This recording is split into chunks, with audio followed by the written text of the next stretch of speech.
Para aquellos que quieren mejorar su vida devocional, para los que necesitan ayuda espiritual, para todos los que desean un contacto diario con Dios, presentamos Radio Amanecer en Estudio, un alimento espiritual para tu alma. Con nosotros, el conductor de esta entrega, Pastor Juan Francisco Scroggins.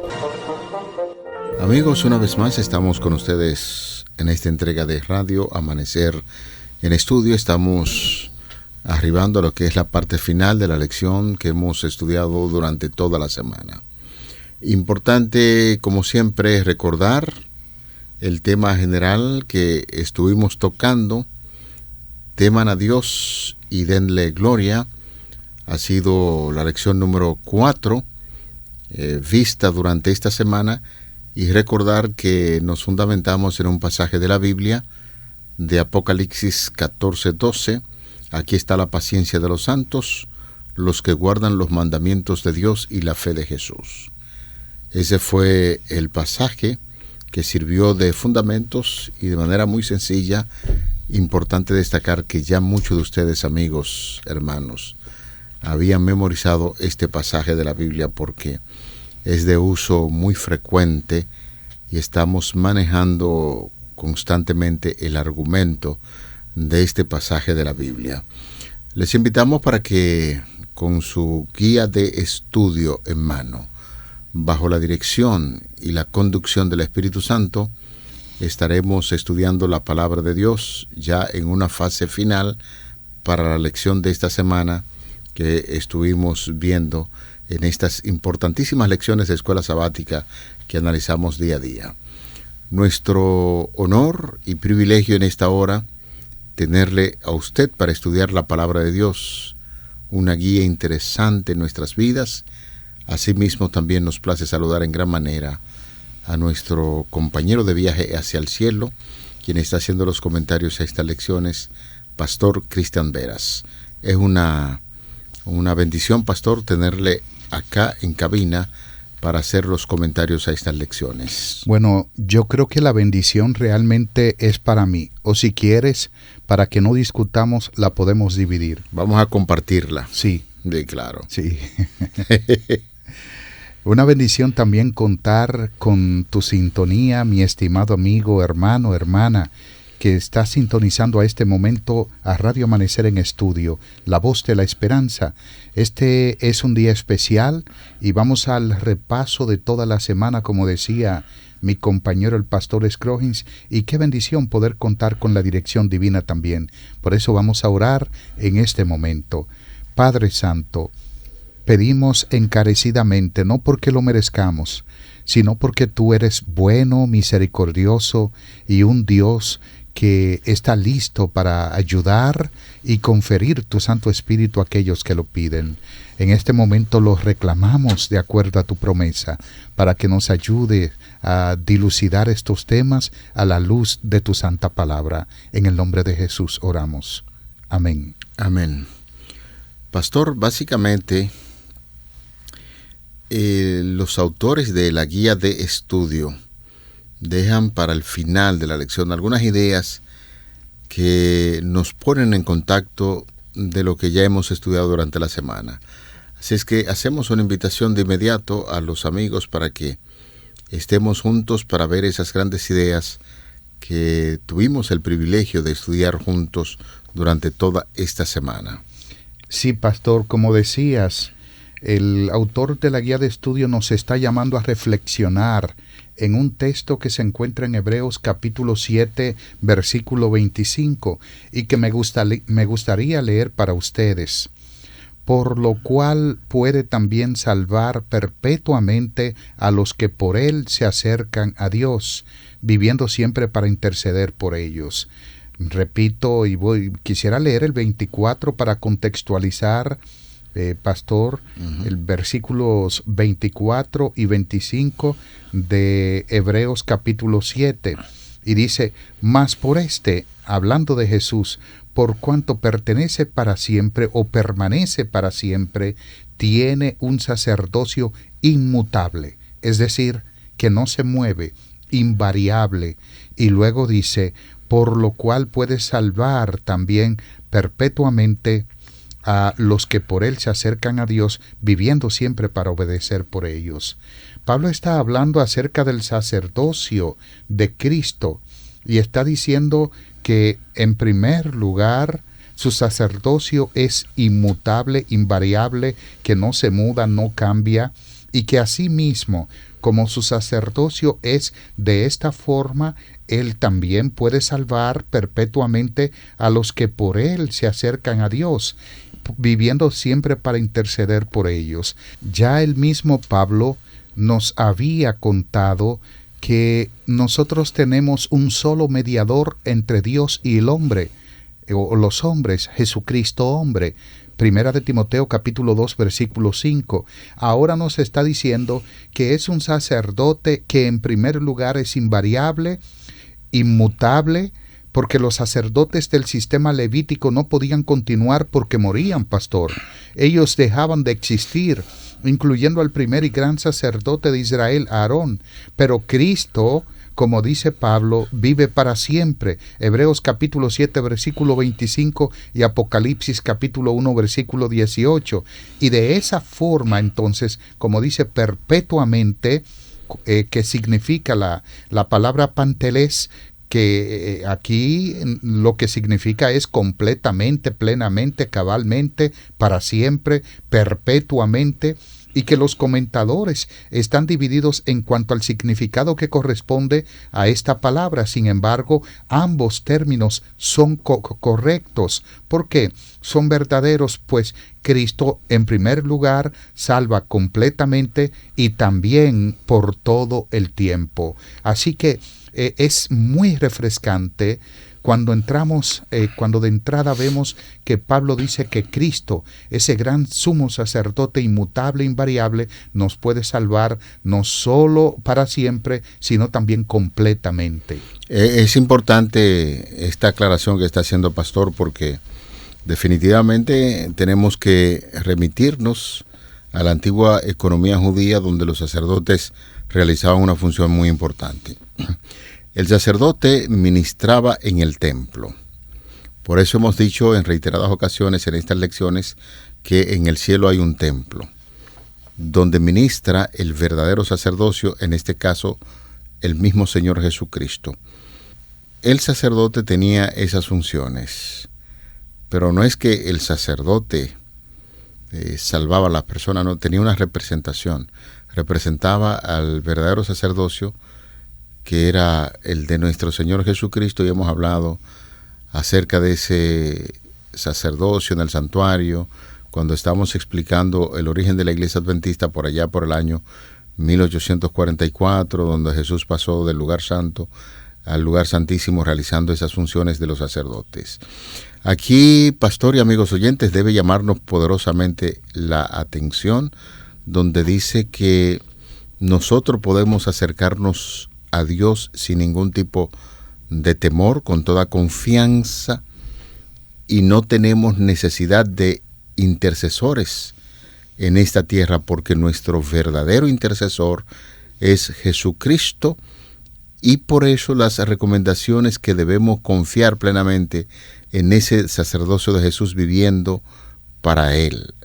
Importante de este texto destacar que lo que el Señor nos ofrece es vida eterna. El término, cuando usted señalaba salvar perpetuamente, quiere decir que es el único que puede darnos la vida eterna, y de ahí que nosotros alabamos y glorificamos a nuestro Creador, porque desde el cielo, en el santuario, el Señor intercede por nosotros y no necesitamos hacer fila, no tenemos que hacer una cita especial. En cualquier momento nosotros podemos acudir al santuario del cielo mediante la oración para suplicar que el mismo Señor Jesucristo continúe adelante con esta obra de intercesión que está haciendo por nosotros los seres humanos. La suma de lo que estamos diciendo entonces es que Cristo es nuestro Salvador. Uh-huh. Y nos está presentando el texto, tanto bíblico como la guía de estudio de la Biblia, que no solo es nuestro Salvador.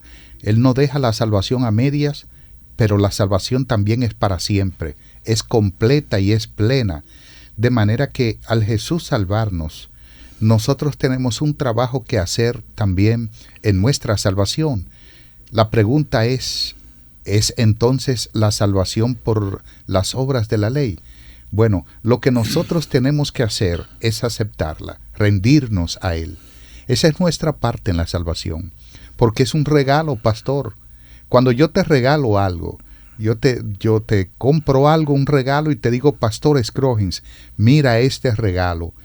Tú tienes la facultad de si lo aceptas o lo rechazas, porque es un regalo. Sí. Y nosotros como entes con libre albedrío tenemos la facultad de decidir si lo aceptamos o lo rechazamos.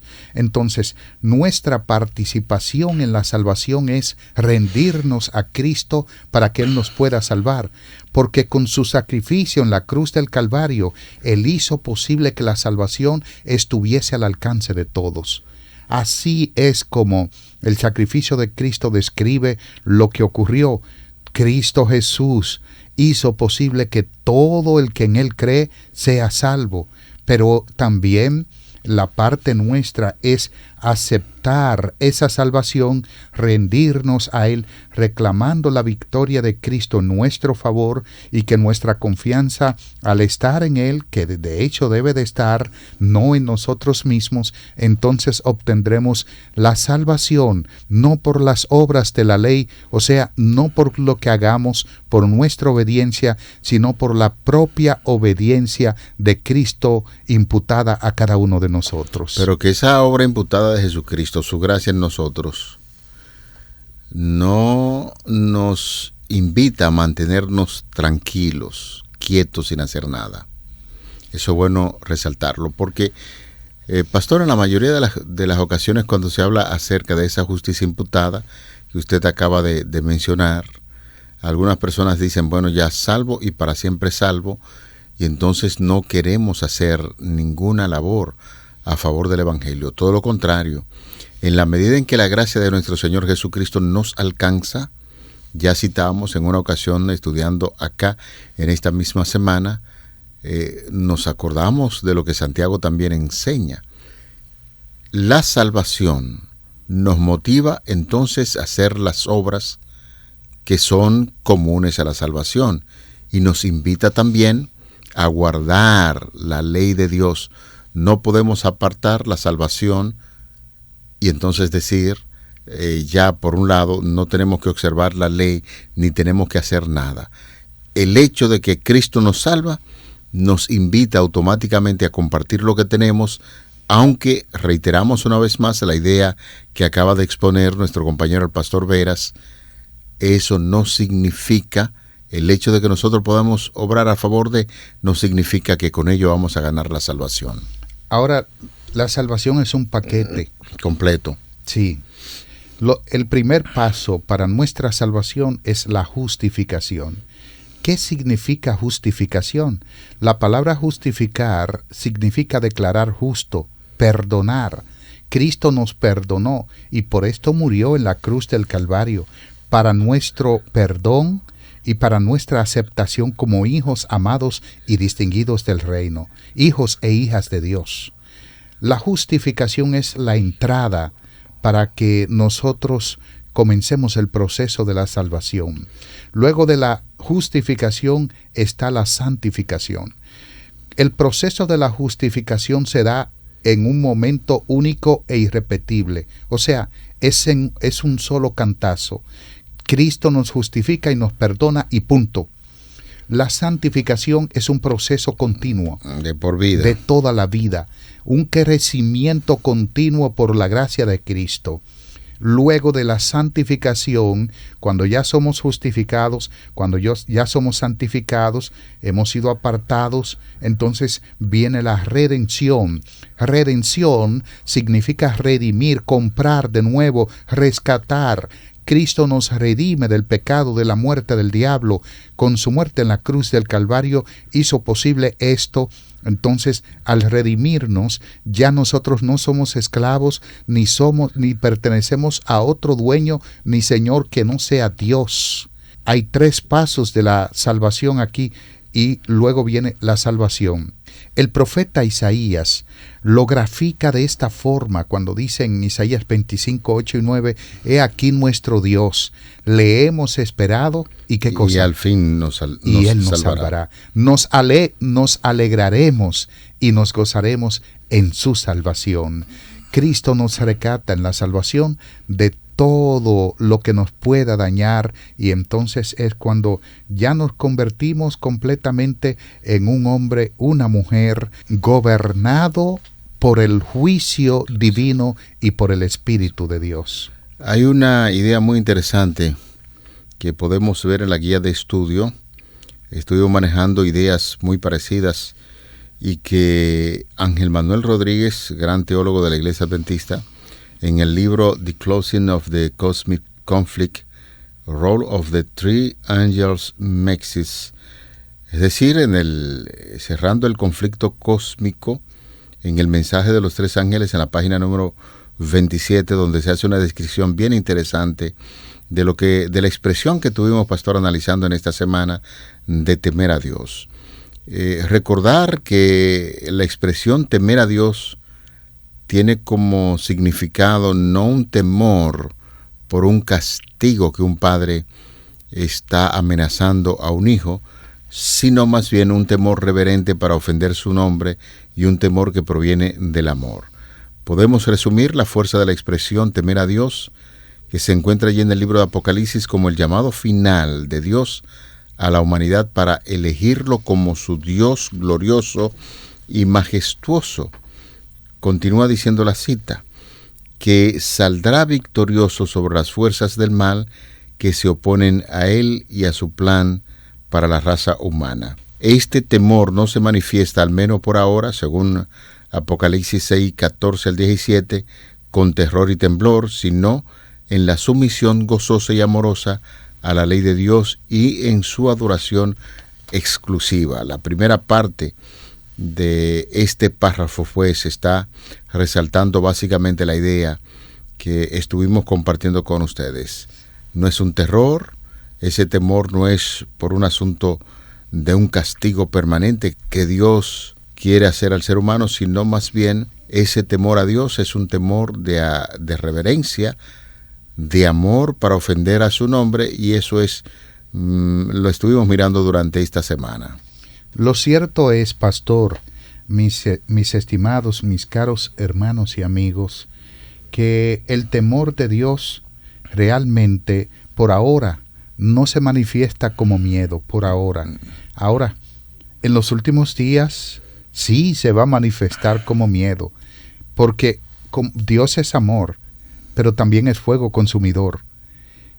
Ahora lo que es un llamado de reverencia, un llamado de ponerse de parte de Dios, porque el Apocalipsis lo que habla son de dos bandos. El concepto real de Apocalipsis es que nosotros tendremos que tomar una decisión en el gran conflicto en algún momento. Y esa decisión tiene que rondar de acuerdo a nuestras actitudes, nuestras acciones. Es decir, si usted ha rechazado a Cristo, su mensaje de por vida, posiblemente termine tomando esa decisión. Ahora, si usted tiene el anhelo sincero y ferviente de abandonar el mundo y formar parte de las filas de Dios, es posible que usted tome esa decisión a favor de Cristo. Lo cierto es que antes de tomar la decisión, me gustaría, pastor, y aquellos que nos escuchan, que sepan o sepamos que los demonios y Satanás están destinados a ser extinguidos o eliminados. Yo no sé a cuántos de ustedes les gusta perder. ¿A usted le gusta perder, pastor? Es una pregunta irónica. Sí, no, que todo el mundo va a decir, ¿y a quién le gusta perder? ¿A quién le gusta perder? Sí, sí. A nadie. O sea, lo normal es que nosotros reaccionemos y digamos, sí, a mí me gusta ganar, nunca perder. Es lógico. Cuando usted jugaba básquetbol, ¿le gustaba perder? Bueno, Alguna gente decían de que no, esto es un juego para participar, pero yo me enfocaba en ganar. Eso es cuento, eso es puro cuento. Como dicen por ahí, sí, cuento. A nadie le gusta el que juega perder. algún partido, en un deporte, siempre está enfocado en llegar a la meta, y la meta es ganar. Así es. Ahora, a mí no me gusta perder, y quiero decirlo claro. Lógico. Algunas veces pierdo en lo que sea, y ya uno lo acepta, pero a mí no me gusta perder. No. Lo cierto es que Cristo nunca perdió, ni ha perdido, ni perderá. Entonces, la batalla del gran conflicto, la batalla final del gran conflicto está asegurada, ya está ganada. Cristo la ganó de antemano en la cruz del Calvario. Si usted quiere ganar, entonces en su decisión tiene que tomar a favor de Dios, de Jesús. Si quiere perder, entonces se va a enrolar en las filas del enemigo, de los demonios, que ya están preparados para el fuego eterno, como lo declara el Evangelio en Mateo capítulo 25. De manera, mis estimados amigos, que nuestra decisión debe ser para victoria, a favor de Cristo Jesús. En la lección para este día nos invita a repasar algunas ideas y lo vamos a hacer en forma de pregunta. Ya en estos minutos finales de este repaso, vamos a pensar en el increíble poder de Dios. Póngase a pensar en eso. Decimos increíble porque la verdad es que el poder de Dios no tiene ningún tipo de límites. Quien creó todo el cosmos, y cuando hablamos del cosmos, estamos hablando de todo el universo y lo sostiene el Señor.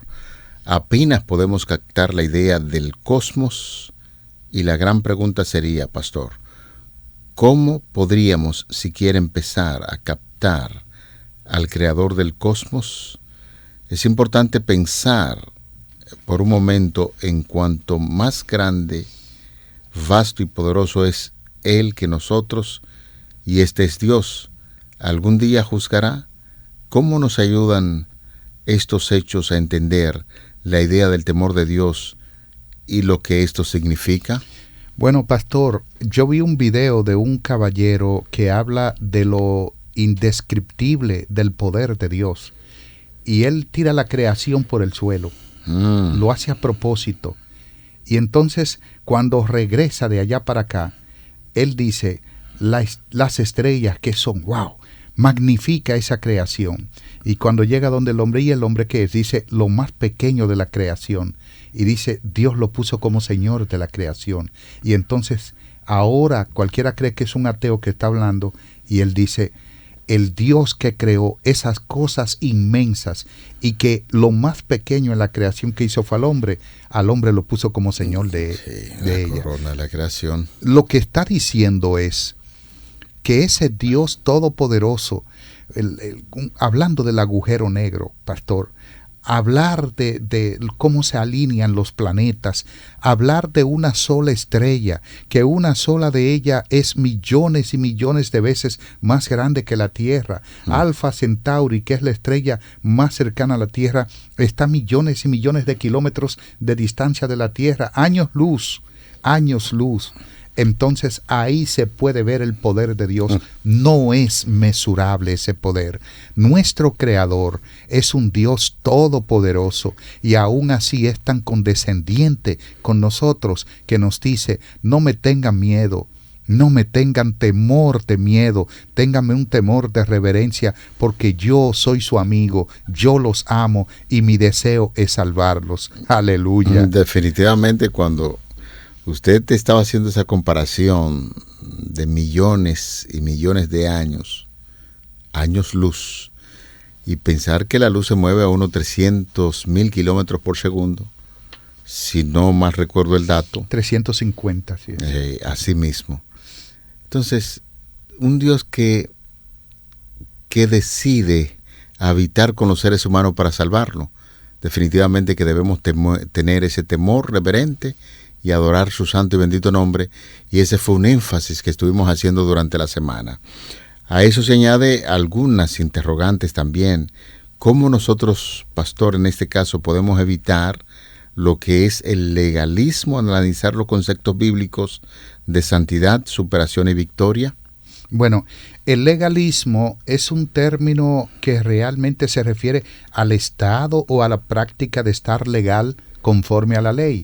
Cuando nosotros somos legalistas, es que estamos diciendo, la ley dice, no hagas esto y yo no lo hago, entonces yo estoy legal frente a la ley. Sí. Lo que me está diciendo es que yo me estoy justificando a mí mismo y que quiero alcanzar la salvación por mis propios esfuerzos. Pero los seres humanos tenemos que vivir en un término de legalidad. Bueno, depende del concepto. ¿Usted puede vivir en legalidad completa frente a la ley de Dios? Es imposible. Es imposible. La ley dice, no cometerás adulterio. Y Cristo dijo, de cierto os digo que cualquiera que mira a una mujer para codiciarla, ya cometió adulterio. Pero aún así, aunque usted no lo haga, como Job dijo, que él no miraba a la doncella cuando iba pasando, el corazón de Job era íntegro y Dios mismo lo dijo. Aún así, David dice, en pecado he sido formado y en iniquidad me concibió mi madre. ¿Qué me está diciendo? Que no hay forma de que yo pueda alcanzar la salvación si no es a través de los méritos de Cristo. Bueno, pues entonces, en este sentido, nosotros podemos llegar a alcanzar la salvación solamente por el puente que se abrió. Ese puente fue Jesucristo y nosotros estuvimos hablando acerca de esa gracia inmerecida. Así es. Pastor, brevemente, ya que el tiempo nos dice que debemos ir concluyendo, ¿por qué incluso en todas las promesas de victoria sobre el pecado, a menudo descubrimos que fallamos y que no vivimos a la altura de la justicia que Jesús mismo ejemplificó para los seres humanos y que nos promete que también podría ser nuestra? Evidentemente, ya dijimos parte, inmediatamente Adán y Eva pecan como representantes de la humanidad. Esta se deteriora espiritual y moralmente, gradualmente se va deteriorando. Es ahí donde entra la justicia de Cristo que nos cubre. Nosotros no podemos, pero Cristo sí puede. Él vivió como nuestro segundo Adán, una vida perfecta, completamente intachable frente a la ley de Dios. Entonces, nosotros nos convertimos en legalistas cuando creemos que podemos guardar la ley, alcanzar la salvación por nosotros mismos, pero como Cristo sí obedeció, entonces Él nos imparte, nos imputa esa justicia divina y por la justicia de Cristo nosotros podemos llegar a ser obedientes a la ley. Es decir, yo no puedo, pero Jesús sí puede, porque Él no pecó